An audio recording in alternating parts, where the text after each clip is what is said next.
Mtazamaji wa EATV na msikilizaji wa East Africa Radio na yule ambaye anatufuatilia kupitia kwenye mitandao yetu ya kijamii mbalimbali tukiwa kule YouTube, Instagram, lakini pia Facebook na X, karibu sana kwenye mahojiano haya maalum ambayo utayafuatilia hapa. Na leo tunazungumza na miongoni mwa wanasiasa wakubwa maarufu kwelikweli kwa Tanzania na wamekuwa na historia yao kwa kipindi kirefu kwelikweli. Tunazungumza na aliyewahi kuwa mbunge wa Kilwa Kusini, Suleiman Bungara, maarufu kama Bwege, wengi tunamfahamu hivyo.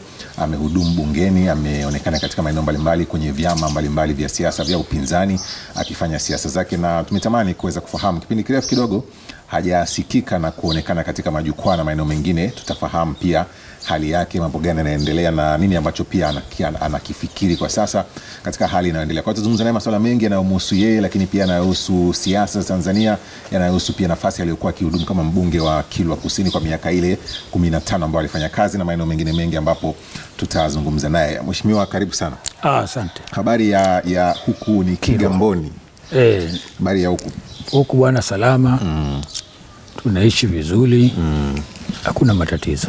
Kwa kipindi kirefu sana hujaonekana na taarifa zilikuwa ni nyingi za kuhusu pia wewe kuwa unaugua, na watu wengi wakatamani pia kufahamu hali yako kwa sasa inaendeleaje, ni hali gani ulipitia na nini ambacho kinaendelea sasa kwenye eneo la afya yako kwa pamoja. Ni kweli kabisa. Katika ulimwengu wa siasa kidogo sionekani katika majukwaa. Lakini kutokana na magonjwa niliyokuwa nayo, mimi nilikuwa nasumbuliwa na sukari kwanza. Ndio hilo nisababisha nikate mguu. Nipata kidonda, kikaonekana kidonda kile hakiwezi kupona, lazima mguu ukatwe. Lakini sasa hivi niko Dar es Salaam na matatizo ya figo. Figo zote mbili zimefeli. Kwa hiyo sasa hivi natumia dialysis hapa. Unaona zimetobolewa hapa. Kwa hiyo kila wiki nakwenda mara 3 kliniki kwenda kusafishwa figo. Kwa maana hiyo sasa ina maana kwamba kwetu Kilwa hakuna mashine za kusafisha figo. Na ni lazima kila wiki moja niende mara 3. Kimoja mara 3? Mara 3. Inakwenda Jumanne, Alhamisi na Ijumaa. Hapa Kigamboni, hapa Kigamboni. Kwa hiyo ina maana nimepata uhamisho kuja huku wa kuja Dar es Salaam. Kwa hiyo sasa hivi ni mkazi wa Dar es Salaam. Lakini lengo langu kubwa kwa ushauri wa daktari kwamba figo, kwa hatua zilizofikia figo zangu haziwezi kupona, isipokuwa nitaendelea kusafisha kwa muda ya miaka yote. Isipokuwa kanishauri kwamba kama unataka upone, utolewe figo uweke figo nyingine. Na gharama zake milioni 35. Katika milioni 35 serikali inasaidia milioni 15. Kila anayekiwa figo nyingine serikali inasaidia milioni 15. Kwa hiyo 25 mimi mwenyewe. Na mpaka sasa hivi nishaanza kuchukuliwa vipimo vya awali, vimeonekana kwamba mwili wangu unaweza kupokea operesheni hiyo na kubadilisha figo. Kwa hiyo nina hatua sasa hivi ya kuwachukua dona wakwenda kunipa hiyo figo kama yatapatikana, ili niweke figo. Katika wiki hii nitawapeleka vijana wangu kama 6, watoto wangu mwenyewe, kwenda kuangaliwa sasa kwamba nani ambaye atakuwa na uwezo wa kutoa figo yake na kuniweka mimi. Watoto wangu wamekubali, tutakwenda wote, atapimwa, atakayeonekana kwamba huyu ana uwezo wa kusaidia atanisaidia. Kwa hiyo hali yangu ndio hiyo, na niko Dar es Salaam na makazi yangu Dar es Salaam, lakini nitapowekwa figo Mungu akipenda nikapata hela, nikapata wahisani wakanichangia hela, nikapata kuwekwa figo, basi nitaishi kama mwanzo na nitarudi Kilwa. Tarudi Kilwa. Ndio. Umezungumza kuhusu gharama, umezungumza kuhusu pia jinsi ya kupata fedha, kuzungumza na wahisani, watu wasaidie upatikane. Umekuwa mbunge kwa kipindi kirefu, na nje pia ubunge umekuwa mhudumu wa vyama vya siasa. Mwisho ulikuwa ni ACT Wazalendo. Ushirikiano wa wenzako, vyama vya upinzani vilivyowahi kufanya kazi, viongozi wa serikali, upoje mpaka sasa kuhakikisha kwamba unarejea na kuwa kwenye hali ya kawaida? Nitawasiliana nao baada ya kuona kwamba zoezi limekamilika, kwamba nimepata mimi mwenyewe uwezo wa kulipokea figo niwe nao. Wakati huo tayari nishajipima na imeonekana kwamba na uwezo huo. Nikimpata dona kunisaidia hiyo figo na tukampata, nitakuja hiyo hatua ya mwisho. Lakini nategemea watu wale ambao kwa karibu na mimi watanisaidia. Nategemea hivi. Nategemea. Vipi ushirikiano kisha na kusaidia, kwa sababu umeshasema utawasiliana nao baada ya saa kupata hiyo ushirikiano, tangu umeanza kujua kutoka kwenye chama chako, kutoka kwa wabunge wenzako pia walikuwa kufanya nao kazi? Chama changu tunawasiliana vizuri. Hata leo kuna viongozi watakuja hapa nyumbani kwangu kuja kuniangalia. Kwa hiyo chama changu wanawasiliana vizuri, lakini bunge bado hajapata habari kwamba mimi nimefikia hatua hiyo. Lakini baada ya kupatikana hilo, nitakwenda kwa spika ili kumwambia mimi naumwa, kama kuna msaada kutoka bungeni watanisaidia. Na hiyo kupata uhakika ni wiki hii. Wiki hii ndo nitapata uhakika kwamba kapatikana mtu ambaye atanichangia mimi figo. Akisha kupatikana ndo nitaanza sasa kueneza. Hata Mama Samia nitamuomba. Mwake sio mpinzani, Mama Samia nitamuomba, nitaomba bungeni, nitaomba katika chama changu, na Msomalia yote mwema anaweza kunisaidia. Na unataja Mama Samia, nimepata pia hakuna jitihada uliwahi kufanya kabla za kuomba labda kukutana naye, kuwasiliana na uongozi wa serikali wa juu? Nimefanya jitihada kabla ya kukutana na Mama Samia. Ni kweli kabisa nilifanya jitihada. Kuna vijana ambao wako karibu naye wameniambia kwamba watafikisha taarifa hizo na watanipigia simu kwamba imekubalika au haijakubalika. Lakini hiyo nimeomba kwamba nikutane na Mama Samia ili nitolee shida zangu hizi. Basi mheshimiwa, tunakushukuru sana kwa hilo, kwa kutupa updates ya afya yako. Naamini watu wengi pia walikuwa wakijaribu kupata nini kinakusibu, na naamini kwa picha hiyo tumepata maendeleo pia ambayo sio mabaya, kwa sababu tunaamini yote yanakwenda sawa. Utakuwa sawa. Sawa kabisa. Turudi kwenye eneo lako ambalo ulikuwa ukihudumu kama mbunge wa Kilwa Kusini wakati huo, na umekuwa maarufu kweli kweli. Unajivunia jambo gani ukikaa mwenyewe, ukikaa nyumbani ama ukienda Kilwa Kusini, unasema kwenye ubunge wangu hili utanikumbuka nalo? Mambo ni mengi. Mambo ni mengi sana, lakini jambo muhimu ambalo ilikuwa watu wa kwangu Kivinje na Kilwa kwa ujumla ni matatizo ya maji. Na kama mna kumbukumbu, niliwahi kusema bungeni kuhusu hospitali ya wilaya ya Kilwa haina maji. Wakaongea uongo na nini.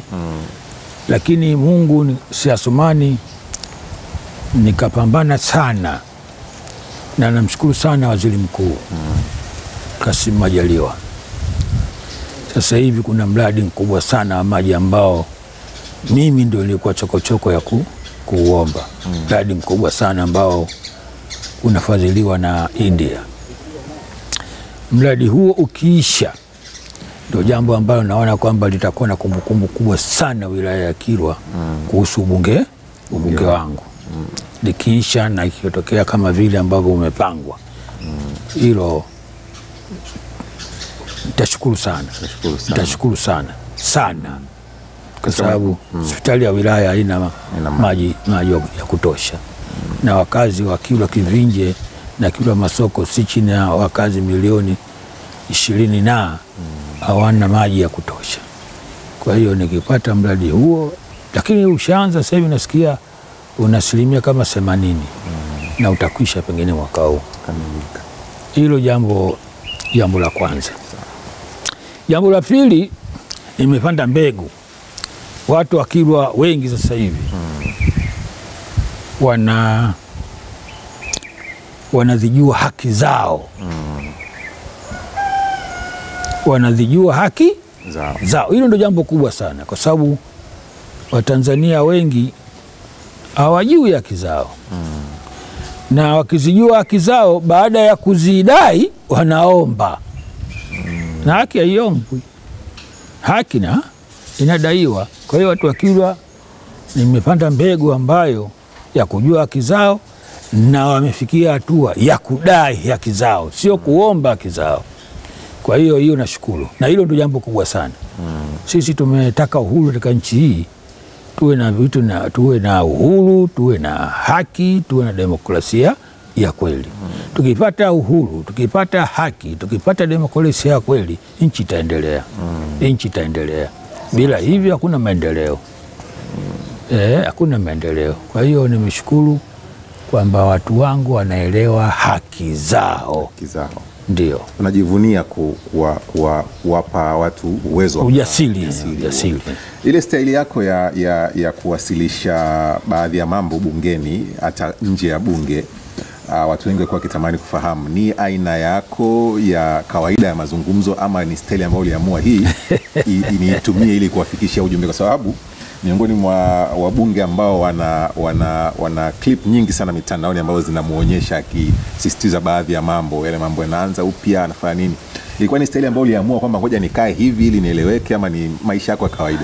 Ni maisha yangu ya kawaida. Maisha ya kawaida. Ni maisha yangu ya kawaida, kwamba ninaposema jambo napenda sana kusisitiza ile jambo langu lile, na alitoki kwa unafiki, linatoka kwenye nafsi. Kwa hiyo jambo kilitoka kwenye nafsi la ukweli, la haki, basi vile vitu vinakuja automatic tu. Vinakuja automatic. Kwa hiyo ni asili yangu. Asili yako. Ndio. Jambo gani ambalo unalikumbuka kwenye harakati zako za ubunge ambao unasema hili lilikuwa ni jambo gumu kweli kwenye harakati zangu za kupambania nafasi yangu ya kuwa mbunge wa Kilwa Kusini? Silioni jambo ambalo lilikuwa gumu katika mambo yangu, kwa sababu yote nilikuwa nayasema ni ya haki. Na ukifuatilia katika bunge, tangu nimeingia bunge miaka 10 bungeni, hakuna siku ambayo mimi nimeonywa kwa kusema uongo, hata siku moja. Hujawahi kuonywa? Hata siku moja. Spika hawezi kusimama kuniambia Bwege umesema uongo, futa nsema. Hakuna. Na hakuna mtu ambaye alinipinga hata mmoja, kwa sababu vitu ambavyo nilikuwa navisema ilikuwa ni vitu vya kweli na kwa uhakika. Sasa sikupata matatizo. Mwenye matatizo yale niliyoyasema, kwa kuwa walikuwa hawayafuatilii na hawayafanyi. Wenye matatizo wao sasa, sio mimi. Wao ndio wenye matatizo. Na nilisema siku moja, mheshimiwa, kama unakumbuka, kwamba mimi ubunge mimi nimepata, siku yote naweza kutoka, lakini tukitoka sisi wapinzani mtagombana wenyewe kwa wenyewe. Leo yale. Sasa tatizo mimi sio mimi, tatizo wanapata wao tu. Mimi sipati, kwa sababu mimi nimesimama katika ukweli. Kwa hiyo nilichokisema mimi, chochote nilichokisema mimi bungeni, kama watakipinga wao, matatizo wanapata wao, sio mimi. Sawa. Kwa hiyo mimi sijapata jambo lolote gumu katika bunge. Sijapata. Isipokuwa matatizo wao. Kwa kutishiwa? Kwa kutishiwa kwenye... Nitatishiwaje wakati mimi nasema kweli? Hajanitisha. Sijatishwa. Sijakatazwa. Hakuna jambo hilo. Ninaweza kupata matatizo nje ya bunge napata, nikifanya mikutano yangu, nikisema ukweli nakamatwa, natiwa ndani, si mara moja, si mara mbili, si mara tatu, si mara nne, si mara watano, lakini kwa kuwa nayosema ni kweli na vielelezo na ushahidi, wakenda mahakamani wanashindwa. Nishashtakiwa mimi si chini ya mara 15. Kesi zote ninashindwa, zingine naweka wakili, zingine najitetea mwenyewe tu, zote nimeshinda kwa sababu wanakuwa hawana hoja. Hata uchaguzi wa juzi walinikamata, juzi walinikamata wa serikali za mitaa, kwa sababu sasa hivi ni kaimu mwenyekiti wa mkoa wa Lindi wa ACT Wazalendo. Walinikamata na wakanipa kesi ya uongo kwamba mimi nataka niwaue viongozi wa serikali, nataka niwaue CCM, nataka niwaue wasimamizi wa uchaguzi. Wakaenda mahakamani, tukaenda mara ya kwanza, polisi hawakuja, tukaenda mara ya pili, polisi hawakuja, tukaenda mara ya tatu, polisi hawakuja. Mahakama ikaitolea mbali kesi, wakasema wanakusumbua watu hao. Kwa hiyo vitu kama hivyo vipo nje ya bunge, lakini vya bungeni kule hakuna kitu ambacho mimi nilipata matatizo. Umepata nafasi ya kuhudumu kwenye bunge, na uzuri umezungumza mambo ambayo walikuwa kiyafanya bungeni, miaka ambayo bunge lilikuwa linaonekana la moto kweli kweli, na wapinzani wengi, na sisimko wa hoja, watu wanafuatilia kwa wingi, tofauti na miaka ya hivi karibuni. Unalionaje bunge la miaka hii ambayo wewe upo nje ya bunge? Mimi naliona bunge lile la mwanzo lile tulipokuwa sisi, lilikuwa ni bunge ambalo tunaibishana kwa hoja. Angalau hoja za wapinzani zilikuwa zina nguvu, lakini kwa kuwa serikali ilikuwa ya CCM, walikuwa wanazizalau. Lakini kwa undani kidogo kuna mwingine wanayafanya. Lakini kwa pembeni tuliwasema kuna mwingine wanayafanya, kuna mwingine hawafanyi. Kwa hiyo ile bonga lilikuwa lina nguvu ya hoja. Bunge hili la mwaka 2025 ni bunge la chama kimoja. Na kama ni bunge la chama kimoja, halitokuwa na hoja mzito. Na kwa kuwa Tanzania walizoea bunge la vyama vingi, wanaona hili bunge halina mvuto, halina hoja. Na ni kweli halina hoja, ni kweli kabisa halina hoja. Kwa hiyo ukiangalia bunge la Tanzania, ile kazi iliyopewa kwa mujibu wa katiba, kuishauri serikali, kuisimamia serikali, sijui kutunga sheria, sijui naelewa, sijui kupitisha bajeti ya nchi, kujua kwamba tunatumia hiki, tunakusanya hiki, tunatumia hiki, na kupitisha na kuipa serikali ifanye hiyo kazi. Kwa kweli haifanyi kazi ambayo imewekwa kwa mujibu wa katiba. Nini kinakosekana ukitazama, ukisikiliza wanachozungumza wabunge? Unadhani nini ambacho kinakosekana katika? Kinakosekana mambo mawili. Katika bunge la Tanzania kuna CCM wako peke yao. Na sisi katika bunge yetu kuna kitu kinaitwa caucus. Caucus ni kikao cha wabunge cha chama husika, wanazungumzia kabla ya bunge nini tupeleke hoja, na jambo gani ambalo tuliunge mkono na jambo gani ambalo tusiliunge mkono. Sasa kwa kuwa ni chama kimoja, hawapendi kuikosoa serikali, wakati bunge kazi yake kuisimamia serikali. Sasa wao kama serikali inafanya matatizo katika kokasi yao, wanaambiana kwamba tusiende kuikosoa serikali. Tukiikosoa serikali tunajiangusha sisi wenyewe. Kwa hiyo kenda bungeni kule, tayari bunge washasema katika kokasi kule kwamba ni kitu gani tukasimamie na kitu gani tusisimamie. Siumeelewa, sijui.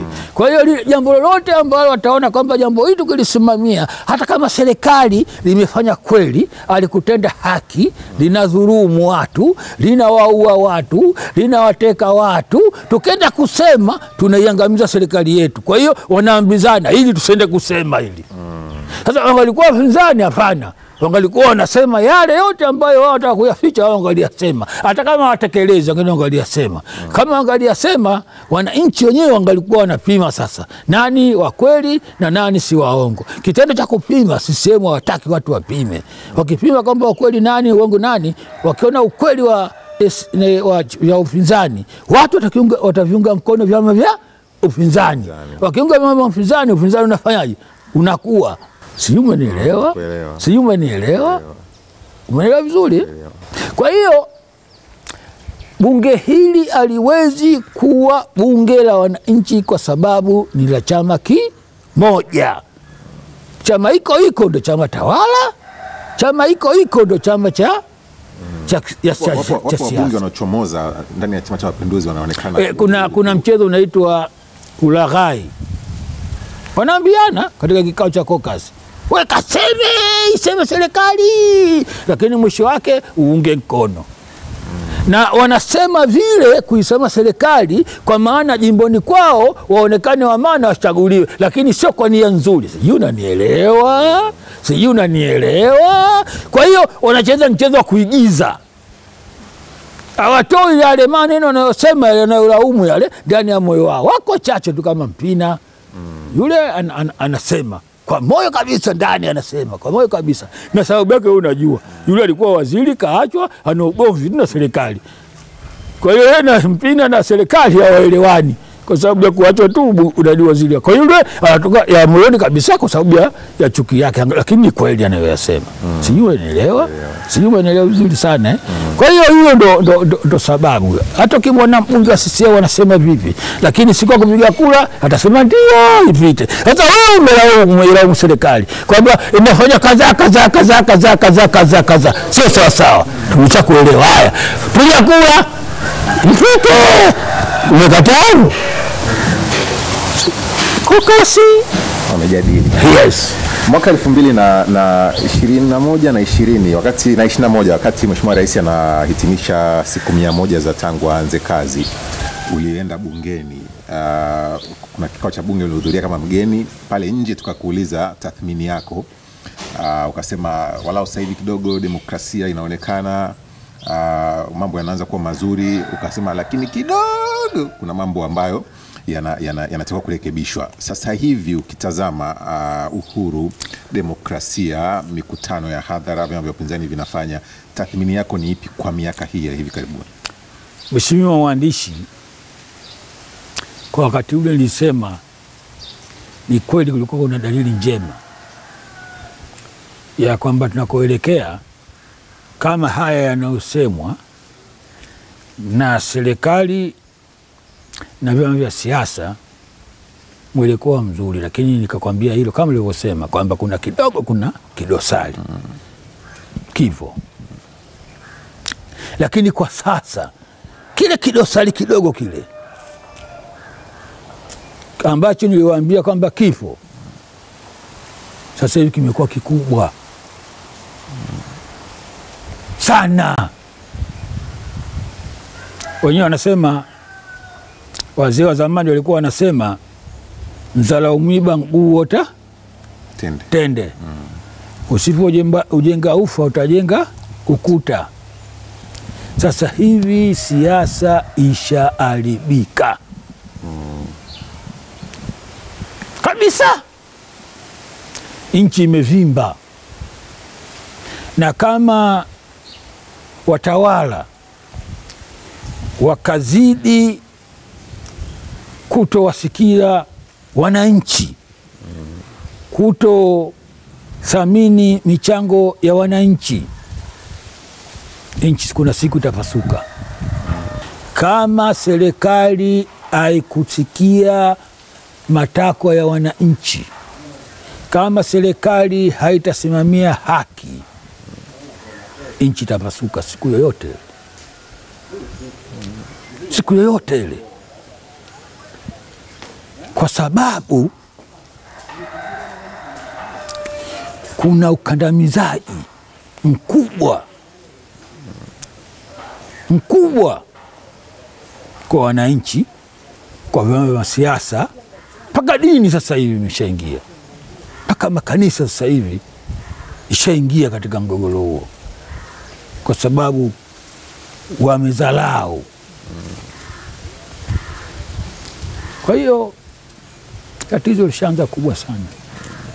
Lakini baadhi ya mambo ambayo alikuwa akilalamikiwa Mheshimiwa Sulemani alikuwa ikiwemo pia vyama vya siasa kupewa nafasi ya kufanya siasa. Miaka 20 kurudi nyuma, hiyo nafasi haikupatikana. Sasa hivi tunazungumza, vyama vya upinzani viko majukwani, uhuru umerudi, wanaamini hivyo, na ndio maana wakitoka hadharani wanasema mlikuwa mruhusi kufanya siasa, mmerudi. Hivyo ndio kurudisha shati lako ndio usifiwe. Shati lako mwenyewe ukanyang'anywa, alafu wale kunyang'anya ile kakaa kakurudishia, ndio uone kiliko cha maana sana kufanya mikutano, haki yetu ya kikatiba. Kufanya maandamano, haki yetu kikatiba. Na yote alifanya ya kusema kwa kuzuia maandamano ni kwenda kinyume na katiba. Na wakati marais wote na sisi viongozi wote tulikuwa tunaafa tutailinda katiba ya Jamhuri ya Muungano wa Tanzania, tutaitetea katiba, tutailinda katiba, tutakwenda sawa sawa na katiba, tutaiheshimu katiba. Sasa katiba ndio iliyoruhusu demokrasia ya mfumo wa vyama vingi. Katika kuruhusu kuna sheria zimetungwa kwa ajili ya jinsi gani vyama vitaendeshwa kwa mujibu wa sheria. Sheria imeruhusu mikutano ya hadhara, imeruhusu mikutano ya ndani, imeruhusu kila kitu, imeruhusu. Anakuja mtu anakwenda kuziwia kwa nguvu ya jeshi, kwa nguvu ya dola, unaziwia. Na sisi wa Tanzania kwa kuwa tumeumbwa kwamba haki hatudai, tunaomba. Tumeomba we, amaki ilikuwa tudai, tunaomba. Tunaomba we, hampewi haki. Baadaye tukaambiwa haki yenu mnarudishiwa.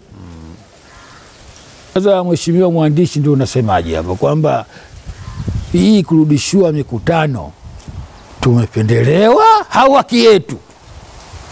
Mheshimiwa, kurudishwa mikutano hii tumependelewa au haki yetu? Ni haki yetu. Kwa hiyo hawajafanya kitu, wameturudishia haki yetu tu. Eneo gani hasa ambalo linatakiwa kufanywa kazi sasa unaoyaona? Sasa hivi kitu kinatakiwa kufanyiwa kazi, kwanza tumekubaliana Watanzania wote kwamba katiba iliyopo ni katiba ambayo inakwenda na mfumo wa demokrasia wa vyama vingi. Wote tumekubaliana. Hakuna chama hata kimoja kisichokubali. Tume za Nyalali, tume za nani, wote wamekubali kwamba mfumo huu ulioleleshwa lazima katiba irekebishwe iendane sambamba na mfumo uliokuwepo. Wote tumekubali. Wote tumekubali. Na ndio maana ikafikia hatua Mheshimiwa Rais Kikwete kuanzisha bunge la katiba. Na yeye Mama Samia ndo alikuwa makamu mwenyekiti wa bunge la katiba.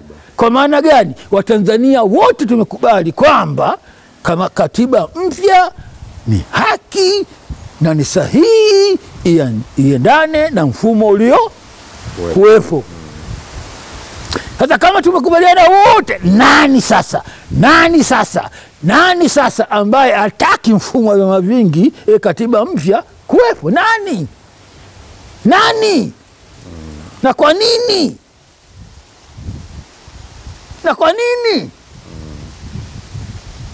Tumekubali Tanzania wote katika maridhiano. Kenda Mama Samia wamekubaliana kwamba kweli katiba irekebishwe na tume huru ya uchaguzi ianzishwe. Ambapo tume huru ya uchaguzi ipo. Haipo. Kwa masharti tuliyokubaliana kule haipo katika maridhiano yetu, haipo tume. Tume inatakiwa viongozi mkurugenzi wa tume au viongozi wa tume waombe majina yapelekwe kwa rais katika 3 au 4, yeye ndo achague. Lakini sasa hivi ndo yale tu, yale tu, bado haijawa tume huru, hatukukubaliana hivyo. Sasa kama tulikubaliana Dodoma katika maridhiano kwamba katiba na tume lazima irekebishwe kabla ya uchaguzi, leo serikali ya CCM haitaki, ni tatizo. Kwa hiyo jambo la kwanza kabisa, katiba na tume, katiba irekebishwe ili tume ya uchaguzi iwe huru na haki kweli, iwe huru na haki kweli. Kwa hiyo kitu cha kwanza kabisa ni katiba. Ni katiba. Ukiwasikiliza viongozi wa CCM na baadhi ya wanaosapoti tofauti na wanachokiwazania, wanaamini kwamba changamoto kubwa ya Watanzania sasa sio katiba. Wanaamini katiba ni changamoto kubwa kwa wanasiasa, lakini Wanatanzania, wananchi wa kawaida wenyewe hawafikiri kuhusu katiba.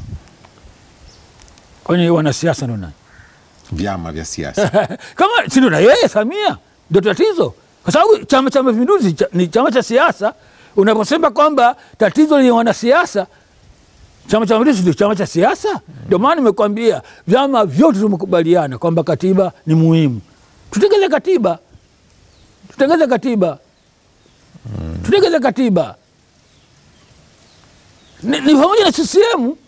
Wanasema kweli chama cha siasa na niyo katiba ni muhimu mpaka CCM. Na ndio maana Kikwete alikuwa mwenyekiti wa CCM na alikuwa rais wa Jamhuri ya Tanzania, akasema tuanzishe katiba. Sasa unaposema kwamba wananchi wao hawaangalii sana katiba, wanaangalia sana mambo ya huduma za jamii na mambo mengine kama unavyosema. Ukisoma kwenye ilani ya Chama cha Mapinduzi ambao wamezindua juzi, wametaja wazi kwamba ni miongoni mwa watakaoyafanya kuendeleza kurejesha mchakato wa katiba.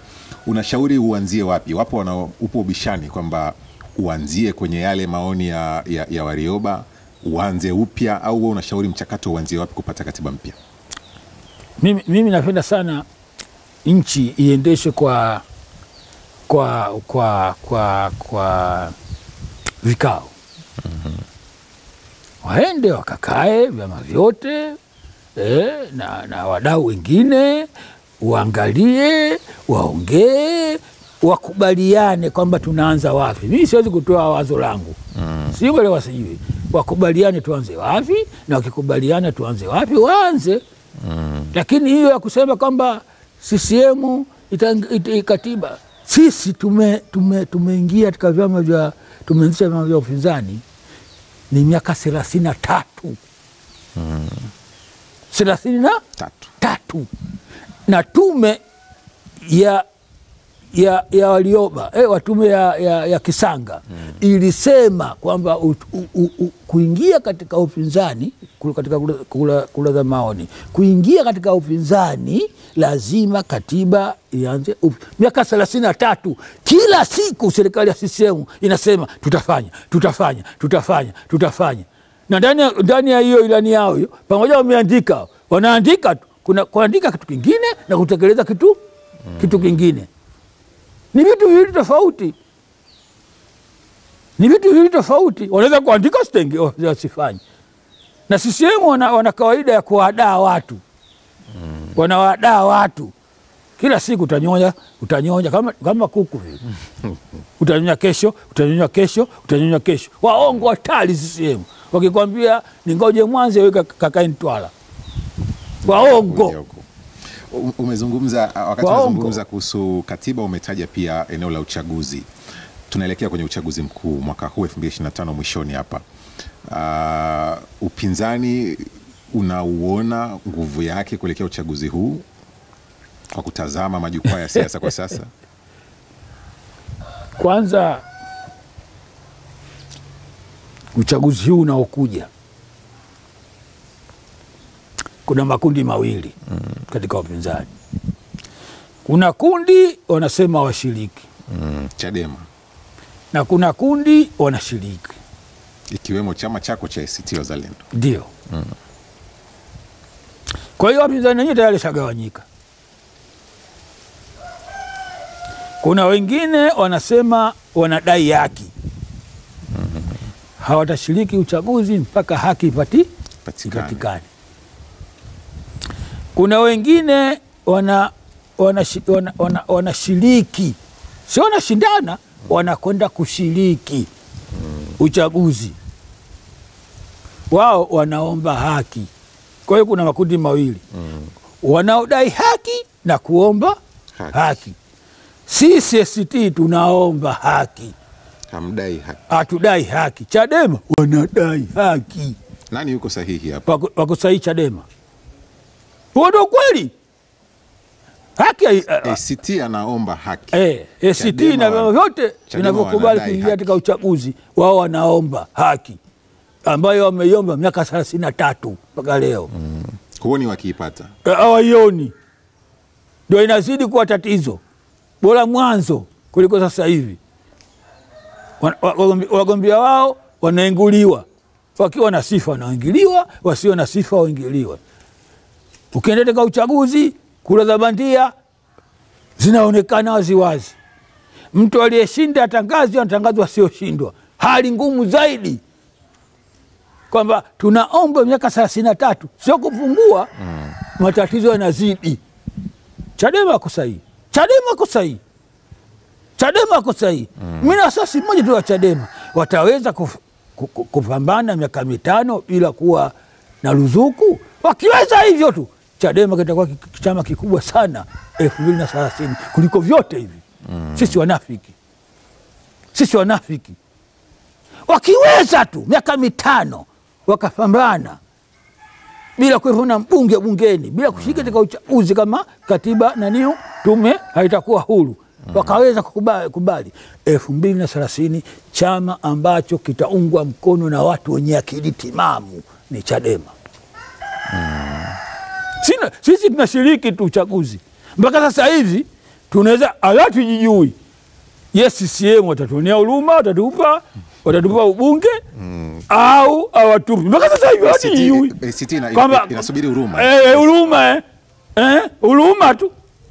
Wakiamua CCM kukaza msuli kama alivyokaza mwaka 2024 na 2020 na 2019 hawana mbunge hata mmoja.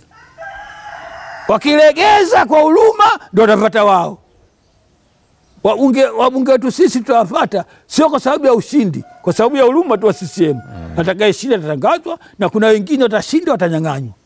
Ukisikiliza viongozi wako wanasema huwezi kushinda mchezo ambao haupo uwanjani. Nenda uwanjani upambane. Tumeingia michezo mitatu. Tumeingia 19 hatukuwepo uwanjani. Tumeingia 2020 hatukuwepo uwanjani.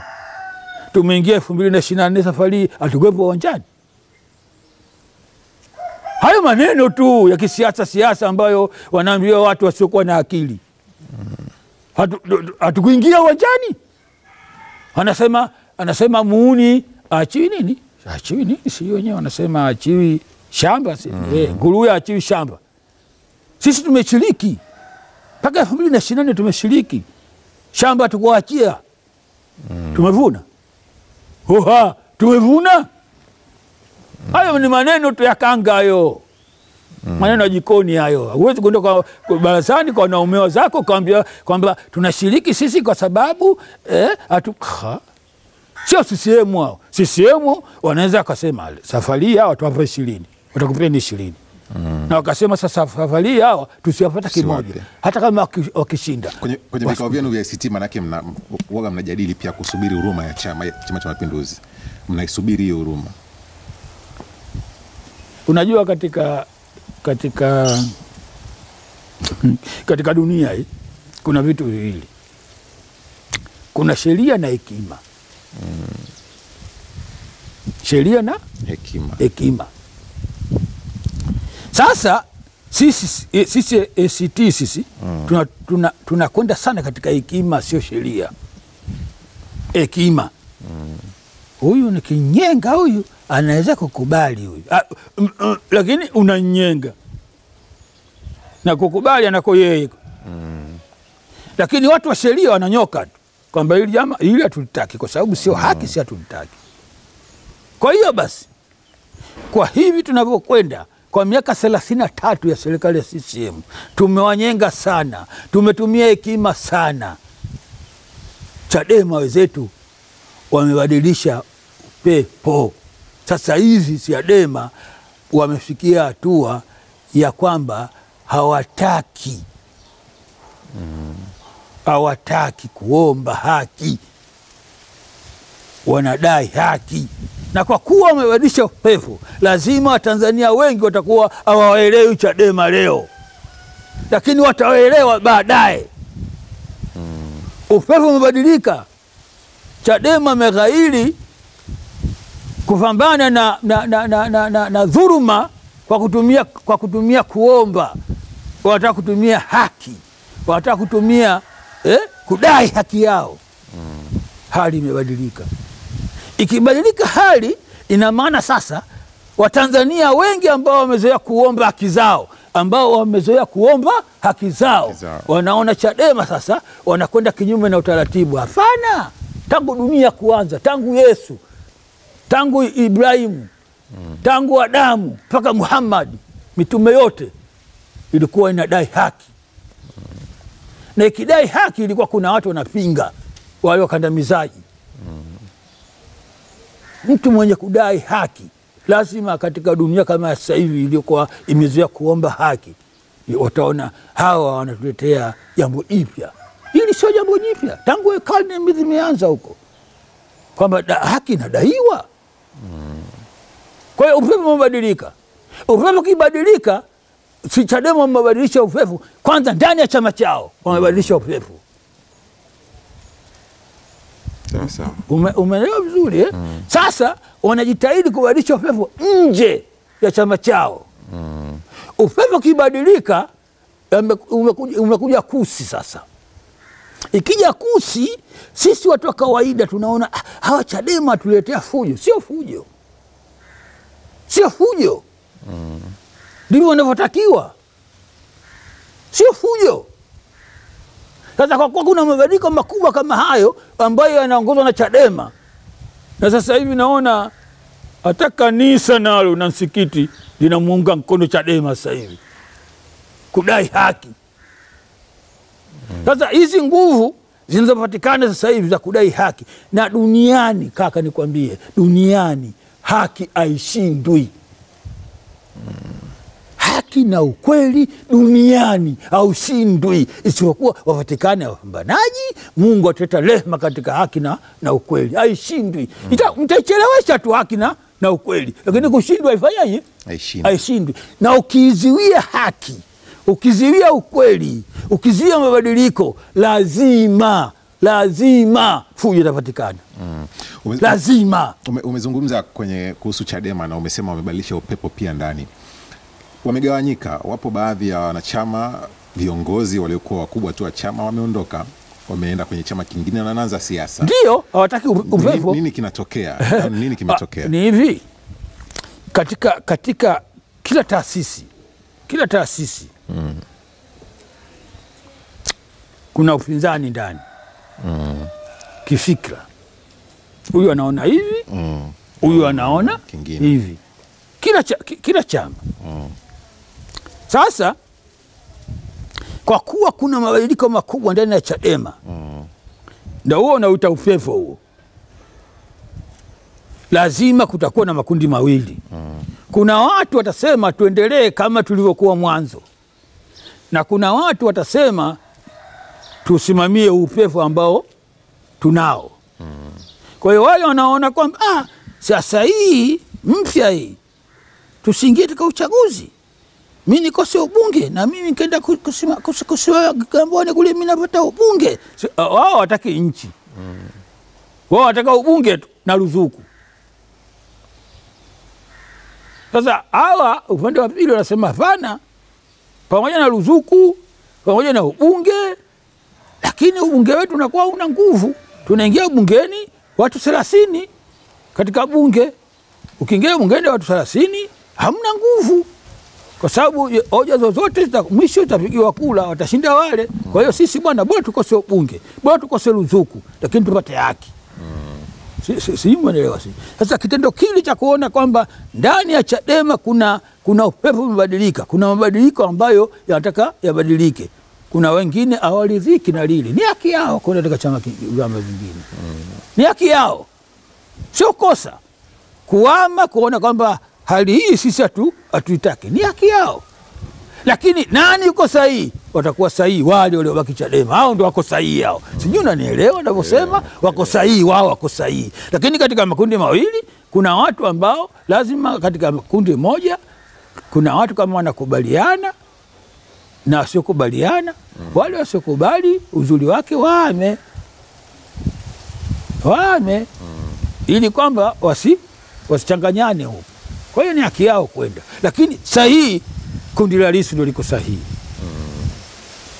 liko sahihi. Wanaanza kufanya mabadiliko ndani ya chama, na sasa hivi wanataka kufanya mabadiliko katika nchi. Na inshallah kwa kama wana nia nzuri kweli ya nchi yetu kuiokoa, watashinda. Kuna uwezekano wa chama kusurvive miaka 5 bila kuwa na wabunge, kuwa na ruzuku kwa siasa za Tanzania? Wanaweza, kwa sababu sisi tumeanza vyama 92 tulikuwa tuna ruzuku, tulikuwa tuna mbunge. Na kuna vyama mpaka leo vipo havina mbunge, havina ruzuku, vipo mpaka leo. Ila nguvu yao ni ndogo. Isipokuwa nguvu yao ni ndogo, kwa sababu uwezo wa kuendesha chama inakuwa mgumu, kwa sababu demokrasi bila mkate tatizo, na mkate bila demokrasi tatizo. Kwa kuwa hawana mkate hawezi kueneza chama. Umeelewa? Lakini havijafa. Chadema ndio maana naona Chadema wana akili sana. Wameanzisha neno linaloitwa tone tone. Walikuwa wanajua yote, kwa sababu Chadema wanaona mbali kushinda chama kingine chochote duniani hapa, Tanzania hapa. Wanaona kabisa kwamba hii msimamo wetu tuliokuwa nao huu, tukiendelea nao huu, tutakuwa hatuna ruzuku, tutakuwa hatuna mbunge, tutakuwa na nini. Wakaanzisha tone tone. Wale wote ambao wanakubali chama chetu, wanakubali mitazamo yetu, tuchangishane. Tukichangishana tutaendelea. Kama tukuchangishana hawaendelei. Na hapo ndio kwenye matatizo hapo. Na ninawaomba Watanzania wote, hata kama sio Chadema, waisaidie Chadema ili lengo lao lifikie. Mimi katika siasa sipendi chama. Na wala sichukii chama. Mimi napenda haki. Napenda ukweli. Sasa. Mimi ACT, niko ACT, sitoki. Haya yote unayosema sio nitakwenda Chadema. Siendi Chadema, niko ACT. Lakini ule ukweli lazima niseme. Lazima niseme kwamba Chadema kwa sahihi. Chadema kwa sahihi. Na hata wakipata viti vya ubunge hawa, vyama vilivyoingia katika ubunge, ni sababu ya Chadema tu. Wala sio sababu yako wao. Make CCM ninavyojua mimi watafanyaje? Watawafa ubunge hawa. Hawa vyama vilivyoingia watawafa ubunge hawa, ili waende nje huko wakaombe misaada. Hawa Chadema matatizo tu. Unaona demokrasi, tumefanya uchaguzi wa haki, sijui na nini. Lakini sababu kubwa ya kupata ubunge na kupewa ubunge vyama vingine ni sababu ya Chadema. Ni sababu ya Chadema, kuikomoa Chadema. Kwa sababu CCM sasa hivi wanapambana na Chadema tu, sio vyama vingine. Hivi vyama vingine washavitia mfukoni hivi vyao.